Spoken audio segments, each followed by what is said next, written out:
The Gilded Age Season 3 keeps on bringing the drama like only the HBO hit can. So far this season, we've seen Bertha succeed in her plot to marry her daughter Gladys to the Duke footman inventor Jack Trotter, sell his alarm clock for approximately $20 million in today's dollars, and Aunt Ada talk to the dead through a medium played by Andrea Martin. With Season 3, Episode 5, A Different World, The Gilded Age Season 3 delves into the consequences after covering a lot of territory in the first half of the season, which focused on the Russell family's dispute over Gladys' marriage. The prospect of Marian and Larry dating has long been hinted at in the Gilded Age. They have been secretly dating and kissed on a cliffhanger in Season 2, but now they are formally together.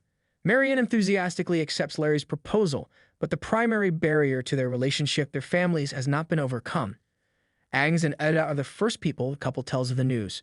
Agnes puts on a good front while Etta is ecstatic, but she admits to Ada that she feels misled and is afraid Bertha may claim connection with them. They get quite comparable outcomes across the street. Bertha is taken by surprise when George congratulates them on their engagement. Later, when George and Bertha disagree, George maintains that he has the last word and defends Larry in a manner that he never did for Gladys. The pair may have difficulties in the future as a result of Marian and Larry's family's divergent reactions. Gladys is beginning a new life as a duchess after getting married to Hector and relocating to Sidmouth Castle, but she faces a fresh obstacle from her sister-in-law, Lady Sarah. Sarah continues to remodel the castle and play hostess, a function that should go to Gladys, overshadowing Gladys as she maintains the position she has had. It's good to see Hector take some notice of this and rearrange the seating arrangements so Gladys has her rightful position at the dining table. At least Hector is making an effort to be kind to Gladys, but Sarah still bothers her. Gladys finds it difficult to adapt to the humor and customs of the country, and her maid, Adelheid, who has temporarily arrived, provides her with solace until Sarah dismisses her. Gladys decides to take matters into her own hands and writes Bertha a letter. Gladys's transformation was never going to be simple, but the fact that the show hasn't made Hector the antagonist thus far suggests that her marriage may still have hope. The Russell household should be more relaxed after hosting a significant event, but this is not the case in Episode 5. The family's information continues to leak to the media, and to make matters worse, George's company is having trouble.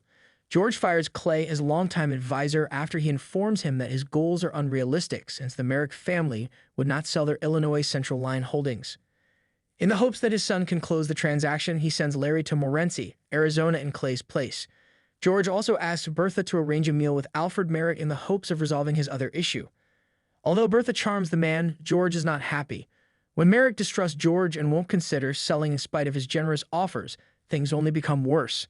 The only alternative is for George to use funds he doesn't have to purchase the required shares elsewhere. After listening in on George's meeting, Bertha finds out about his financial difficulties. When George gets Gladys' letter, things get even worse. He holds Bertha responsible for their daughter's difficulties, and despite Bertha's assurances that she will travel to England and make things right, George has his doubts. He declares that he won't be home when she gets back from England. Although there are a lot of factors influencing George and Bertha's predicament, Bertha's decision over Gladys is undoubtedly not going to be readily forgiven, and it appears to be adding to the Russells' marital difficulties. Despite his mother's meddling, Peggy and William are still seeing each other in Newport, and their new romance is going well. Together, they go to a baseball game, but things get awkward when they run into T. Thomas Fortune, Peggy's former editor. Fortune wants Peggy to interview Frances Ellen Watkins Harper in Philadelphia, seemingly disregarding their intimate relationship from Season 2. This piques Peggy's attention enough for her to think about putting her book on hold and going back to journalism. However, Peggy learns that Fortune intends to travel with her when William visits the train station to bid her farewell.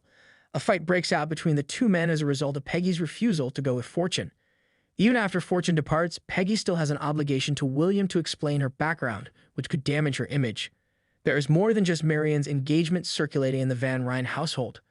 The footman kept it a secret after Jack made a fortune selling his clock, but Larry disclosed the transaction, and Agnes is curious about the amount he got.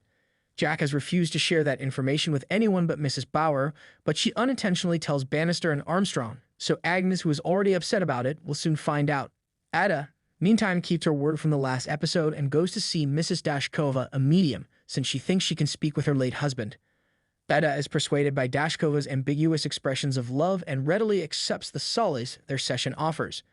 Watching Ada reopen this emotional wound following the tragedy of her Season 2 plot, when Agnes, who is typically correct, thinks it is a fake, adds to the unfair treatment Ada has endured.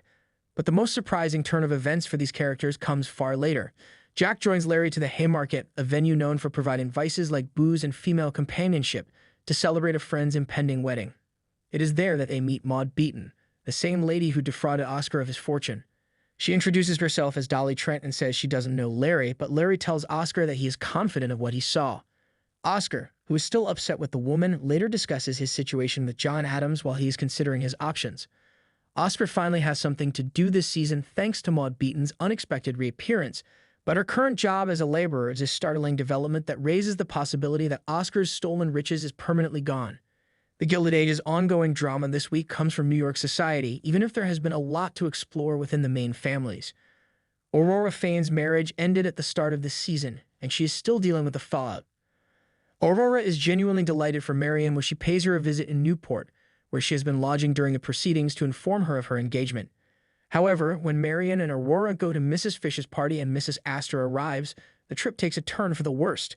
Mrs. Fish recommends Aurora depart after inviting her before her divorce became known.